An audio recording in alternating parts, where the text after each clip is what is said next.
Hi, Bill. What brings you in today? I was thinking about practicing at your on-site shooting range, but I sent my gun to the manufacturer to have the stock customized. I was hoping you could rent me one until I get mine back. No problem, Bill.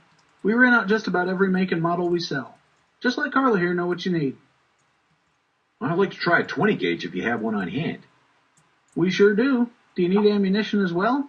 Yes, I'll take 4 boxes of shells. Here's my ID for the rental and the ammunition. Mr. Lucas, do I follow the same procedures for rentals as I do for purchases? When loaning or renting out firearms, the procedures you follow depend on where the customer intends to use them. If Bill intended to use the firearm away from our premises, federal law requires us to follow the same procedures we follow for any other firearm transfer.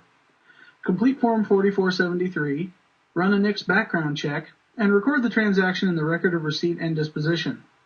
However, since Bill wants to use our on-site range, we don't have to keep any records of the transaction. These regulations apply both to in-state and out-of-state residents, and for both handguns and long guns. That means that we can temporarily loan or rent firearms to persons who reside in another state, unlike sales of firearms, which must generally be to residents of our state only.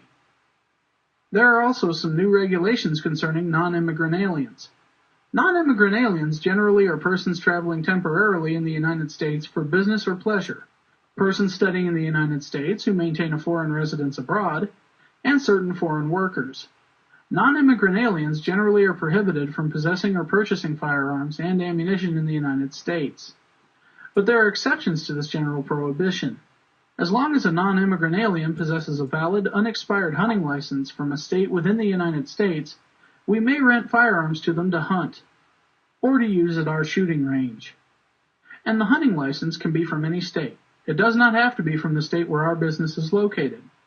Another difference in how we process a loan or rental for a non-immigrant alien is that if they intend to use the firearms away from our premises and we need to run a NICS check, we initiate the NICS check by calling NICS customer service, rather than calling the usual number we use for NICS checks. This ensures that the NICS check for a non-immigrant alien will be performed correctly. And if you have any reason to believe that the customer might use the loan or rental for any use other than sporting purposes, it's unlawful to transfer the firearm. I see. Thanks, Mr. Lucas. Remember that when loaning or renting a handgun or long gun, the procedures you follow depend on where the customer intends to use the firearm. If he or she intends to use the firearm away from the premises where it's transferred, federal law requires dealers to follow the same procedures they'd follow for any other firearm transfer.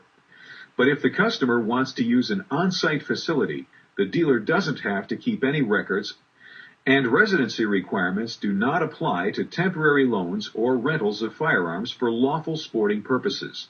Whether the firearm is for on-premises or off-premises use, an FFL can legally lend or rent the firearm to a person who resides in another state.